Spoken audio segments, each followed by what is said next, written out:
Hi, this is Malindi at Paris Living. I hope everyone is well. Thank you for joining me today. I haven't posted a YouTube video in a while because I was locked out of my channel, and I will spare you the details, but I'm really happy to be back. Today, I'm going to talk about the fiscal implications of owning property in France. There are several different categories of taxes that you will pay if you own property.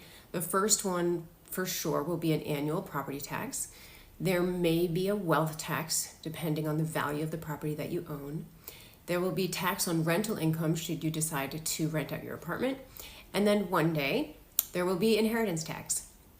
So with annual property tax in Paris, it's very low. It always has been. It has recently increased after the occupancy tax, known as the taxe d'habitation, was revoked. So basically they put the cost onto landlords because the taxe d'habitation, the occupancy tax, had been paid by tenants. There's no real clear calculation on property tax. It varies from arrondissement to arrondissement. It's variable. No one can really tell. There is a calculation there, but no one understands it. However, for example, I pay 870 euros for an 80 square meter apartment, but I have a client in the 16th who paid 1,400 this year for a 41 square meter apartment. In any case, compared to the States, it is, I want to say, practically negligible. Then there is the wealth tax, and that used to be based on the entirety of someone's assets, but President Emmanuel Macron changed it early in his tenure to be based only on a person's real estate holdings. It was controversial at the time because it was basically a big boon to investors who didn't have to pay wealth tax on their stocks and other assets.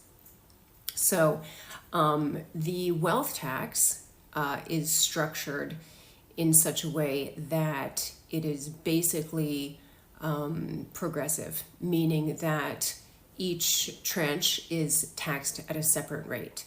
And for the first 800,000 euros of your real estate holdings in France, you pay no tax, but then each subsequent tranche is taxed at a different rate. So for example, the first 800K, there's no tax, but then from 800K to 1.3 million, that tranche is taxed at 0.5%.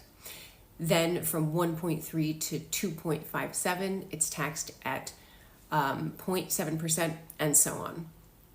Just giving you one example, a $2 million property would incur an annual wealth tax of 10K, which is probably closer to regular property tax in the United States. If you rent out your property in Paris, you will pay a 20% flat tax on your rental income as a non-resident. You pay based on your gross rental income minus HOA fees, any agency fees if you're using one to source tenants, etc. And if there have been any building works that you've paid for throughout the year, all of that is deductible from the amount that you would be taxed on. If you decide to sell your property, then you will be facing capital gains tax. Unless you've already claimed it as your primary residence, in which case you would be exempt from capital gains tax completely.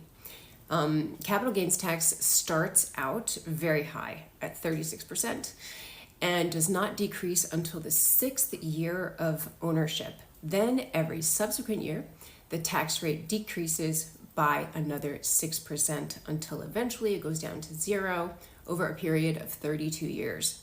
You can, however, deduct any improvements, commissions paid at the time of purchase, and notaire fees from your gains.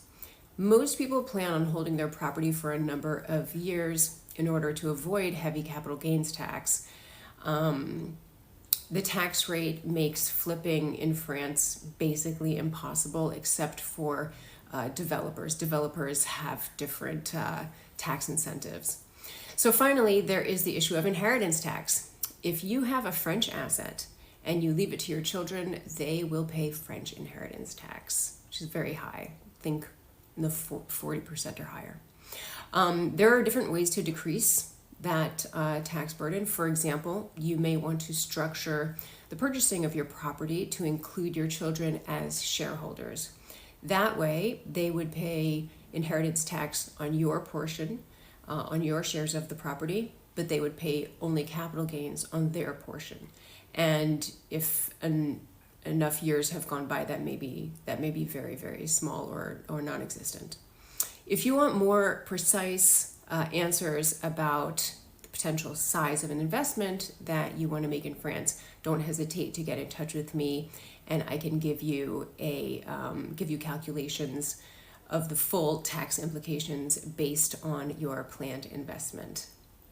Thank you for listening. Don't hesitate to reach out. Below is my email address, and you can text me on WhatsApp. And thank you for watching. Bonne journée à toutes et à tous.